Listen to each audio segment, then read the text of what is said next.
Selamat pagi, siang, sore, malam semuanya. Perkenalkan, kami dari kelompok 3 kelas IFC dengan judul Mengapa Pancasila Menjadi Ideologi Negara. Sebelum ke video kami, izinkan kami memperkenalkan diri. Saya Sekar Putri Santianindrum dengan NIM 123250110. Saya Muhammad Zakwan Sundoradi dengan NIM 123250121. Saya Izida Faramdani dengan NIM 123250109. Saya Andromeda Sofia Anggoro dengan NIM 123250108. Saya Ferla Waldo Bukit dengan NIM 123250100. Saya Raka Natana dengan NIM akhir 92. Selamat menyaksikan. Konsep Pancasila sebagai ideologi negara.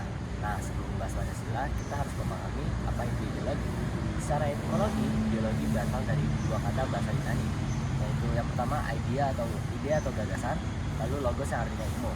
Jadi dapat diartikan bahwa ideologi merupakan ilmu yang mempelajari tentang gagasan. Nah, kalau menurut KBBI, ideologi merupakan kumpulan konsep sistem yang menjadi asas pendapat dan bertujuan untuk kelangsungan hidup suatu masyarakat atau negara. Konsep ideologi pertama kali muncul pada akhir abad ke-18 saat Revolusi Prancis. Dicetuskan oleh seorang filsuf Prancis bernama Antoine Desaut de Tracy yang diartikan sebagai science of ideas. Nah, istilah ini awalnya merujuk pada seperangkat gagasan yang diyakini dapat membangun tatanan masyarakat yang rasional dan ilmiah. Namun kemudian berevolusi menjadi sistem kepercayaan yang membentuk politik. Nah, ideologi itu juga memiliki beberapa fungsi, seperti yang pertama struktur kognitif, kedua orientasi dasar, ketiga norma, keempat identitas, kelima kekuatan motivasional, dan keenam pendidikan. Beberapa jenis ideologi dunia. 1. Marxisme-Leninisme, suatu paham yang menekankan evolusi sejarah dan dialektika material. 2. Liberalisme, suatu paham yang memprioritaskan kebebasan individu. 3. Sosialisme, suatu paham yang menekankan kepentingan masyarakat dan peran negara dalam kesejahteraan. Lalu keempat ada kapitalisme, suatu paham yang menekankan kebebasan ekonomi individu dan kepemilikan modal. Pancasila sebagai ideologi menghadapi berbagai tantangan, salah satunya globalisasi. Jadi apa sih globalisasi itu? Globalisasi berasal dari kata globe yang artinya bola dunia dan akhiranisasi artinya proses. Sehingga globalisasi berarti proses menjadi mendunia atau proses yang terjadi di seluruh dunia. Pada sebab kali ini, globalisasi diartikan sebagai era keterkaitan antara masyarakat satu bangsa dengan masyarakat bangsa lain, sehingga antar masyarakat dunia lebih terbuka. Dengan demikian, kebudayaan global terbentuk dari pertemuan beragam kepentingan yang mendekatkan masyarakat dunia.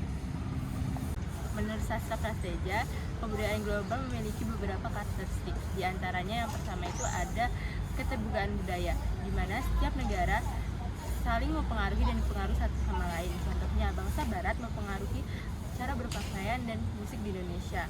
Lalu yang kedua ada pluralisme sosial, di mana masyarakat dunia menghargai dan mengakui bahwa mereka memiliki perbedaan. Lalu yang ketiga ada koeksistensi ideologi, di mana setiap negara memiliki ideologi yang berbeda-beda, tapi mereka tetap bekerja sama dan bersaing sehingga tidak ada ideologi yang dominan. Lalu yang keempat ada keberagaman global, di mana budaya global itu memiliki ciri khas tersendiri, yaitu menyatukan masyarakat dunia, tapi tidak menghapus keberagaman lokalnya karena setiap negara memiliki tradisi yang berbeda-beda. Lalu yang kelima itu ada nilai universal. Nilai universal terdiri dari hak asasi manusia, kebebasan, dan demokrasi. Nah, nilai-nilai universal ini sudah diakuin dan dihargai di hampir semua negara di dunia. Tapi cara menafsirkan dan menerapkannya berbeda-beda sesuai dengan budaya, tradisi, dan sistem nilai yang dianut. Contohnya, pada hak asasi manusia dalam beragama, di Indonesia ada 6 agama yang diakui, sedangkan bangsa lain mungkin lebih bebas dan tanpa batas. Fase-fase perkembangan globalisasi yang menjadi tantangan ideologi Pancasila. Yang pertama ada fase embrio, yaitu pada abad ke-15 sampai 18, di mana di fase ini negara mulai berdiri sendiri dan tidak diatur lagi oleh kekuasaan agama negara lintas wilayah. Lalu yang kedua ada fase pertumbuhan, yaitu pada abad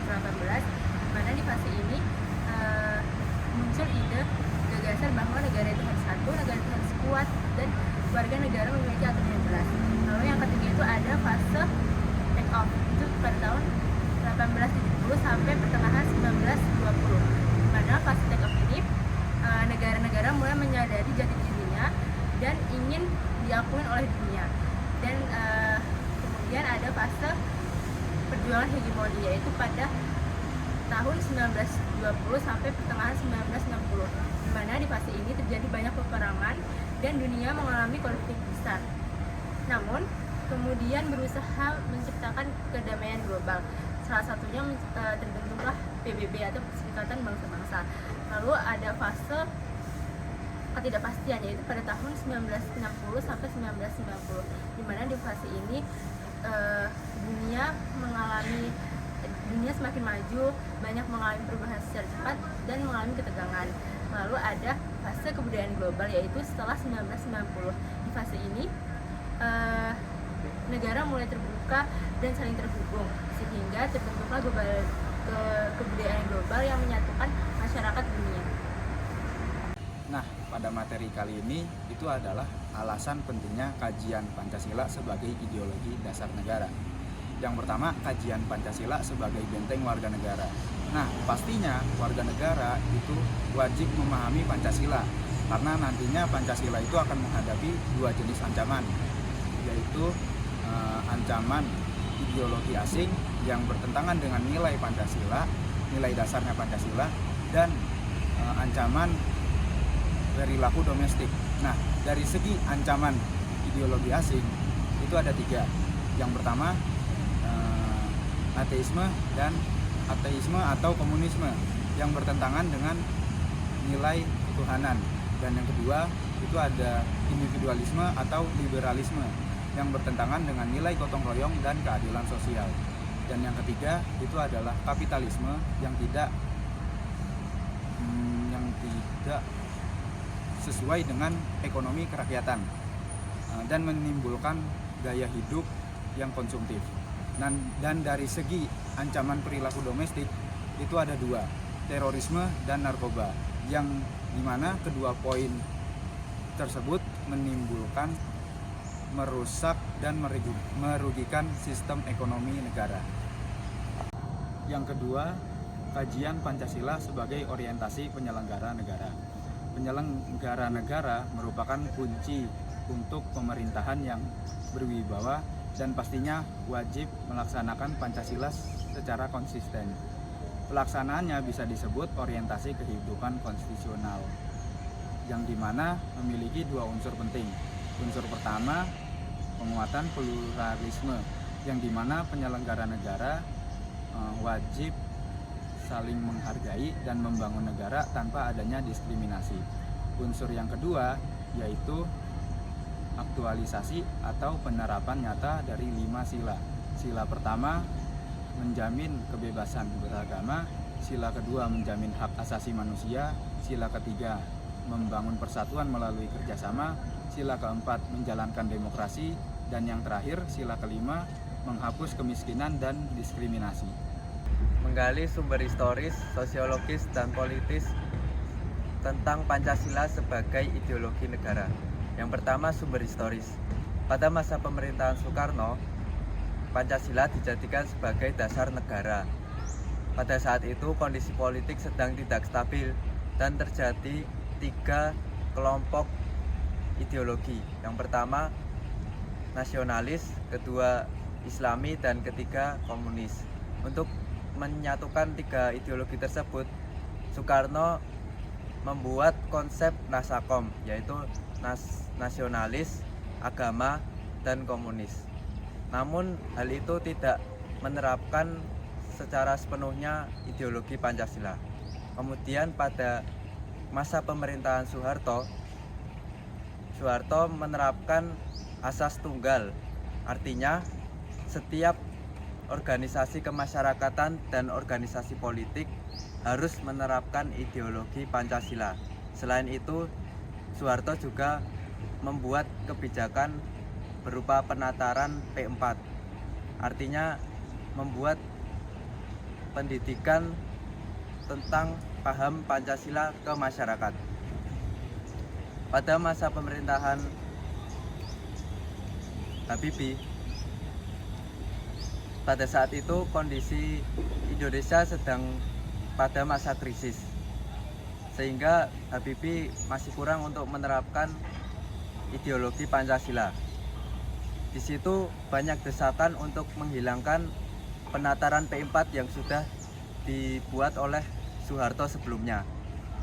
Dan Habibie juga menghapus lembaga-lembaga yang dibuat Soeharto sebelumnya tentang sosialisasi Pancasila.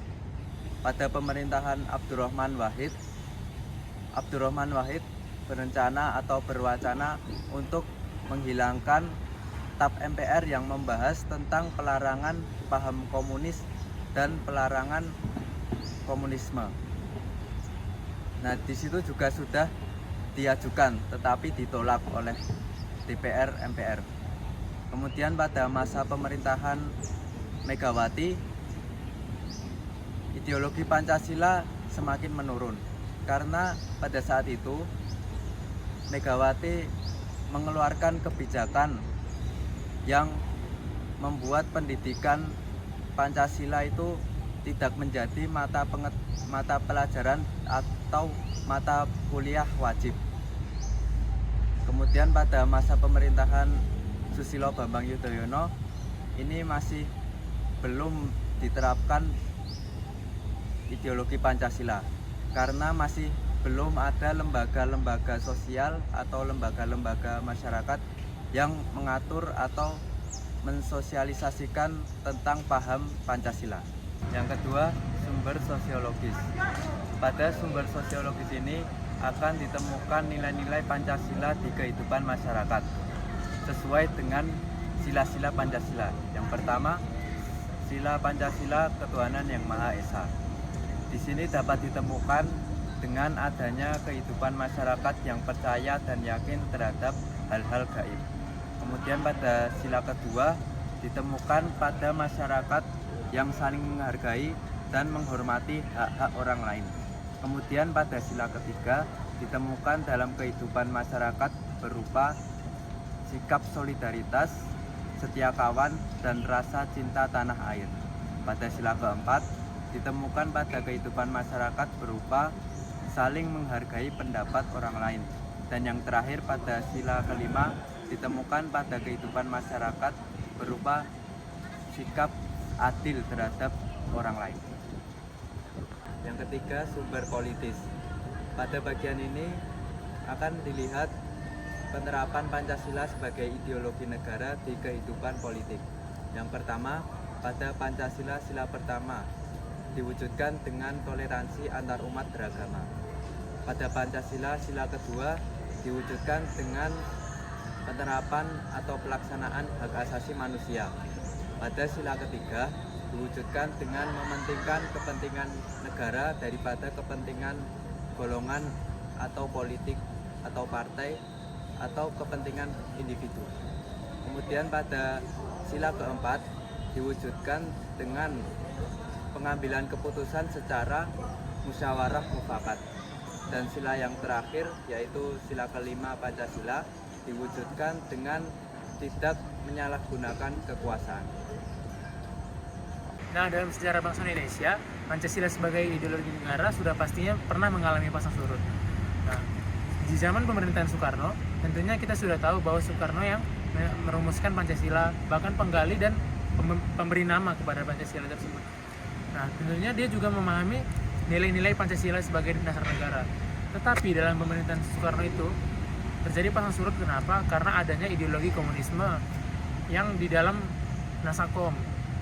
Dalam masa pemerintahan Soeharto, ideologi Pancasila sebagai dasar negara memiliki kedudukan yang paling tinggi melalui TAP MPR 2 tahun 1978. Nah, itu menceritakan tentang permasyarakatan P4. Nah, dalam pada pemerintahan ini juga Pancasila itu menjadi asas tunggal bagi organisasi politik dan organisasi masyarakat. Pada era reformasi, Pancasila tentunya mengalami masa pasang surut juga yang ditandai oleh beberapa hal, yaitu dengan para penyelenggara enggan untuk mewacanakan tentang Pancasila, ya, yang berujung Pancasila itu tidak dimasukkan lagi ke dalam kehidupan nasional. Walaupun pada akhirnya Pancasila ini sudah dijadikan mata pelajaran di perguruan tinggi karena para penyelenggara negara sudah mengerti tentang pentingnya pendidikan Pancasila. Nah, unsur-unsur yang memengaruhi tantangan Pancasila sebagai ideologi negara itu meliputi faktor eksternal dan faktor internal. Nah, berikut penjelasannya. Faktor eksternalnya meliputi pertama, adanya pertarungan ideologi negara superpower antara Amerika Serikat dengan Uni Soviet yang membuat negara Uni Soviet itu bubar dan menjadikan Amerika Serikat menjadi satu-satunya negara superpower. Yang kedua itu ada meningkatnya menguatnya isu kebudayaan global yang ditandai dengan masuknya ideologi asing dalam berbangsa dan bernegara dikarenakan keterbukaannya informasi. Dan yang terakhir itu adanya meningkatnya kebutuhan dunia karena akibat dari pertambahan jumlah penduduk dan kemajuan teknologi. Nah, dan itu menyebabkan eksploitasi sumber daya alam secara massal yang bisa berdampak pada kerusakan lingkungan seperti kebakaran hutan maupun seperti banjir. Faktor internalnya meliputi sebagai berikut. Yang pertama, pergantian rezim yang berkuasa melahirkan kebijakan politik yang baru yang lebih fokus pada kelompok atau partai yang sering mengabaikan ideologi Pancasila. Nah, yang kedua itu penyalahgunaan kekuasaan seperti korupsi mengakibatkan rendahnya kepercayaan masyarakat terhadap rezim yang berkuasa, sehingga itu memengaruhi kepercayaan terhadap ideologi tersebut, dan ketidakpercayaan juga terhadap partai politik yang juga berdampak pada ideologi negara. Ya, masuk ke materi terakhir yaitu hakikat dan urgensi Pancasila sebagai ideologi negara. Jadi kita akan bahas dari hakikat dulu. Di sini ada 3 poin. Yang pertama, dimensi realitas. Dimensi realitas adalah wujud nyata dari nilai-nilai Pancasila dalam kehidupan sehari-hari, yang artinya nilai-nilai Pancasila bukan sekedar teori tapi bisa diterapkan dalam kehidupan nyata. Yang kedua, dimensi idealitas.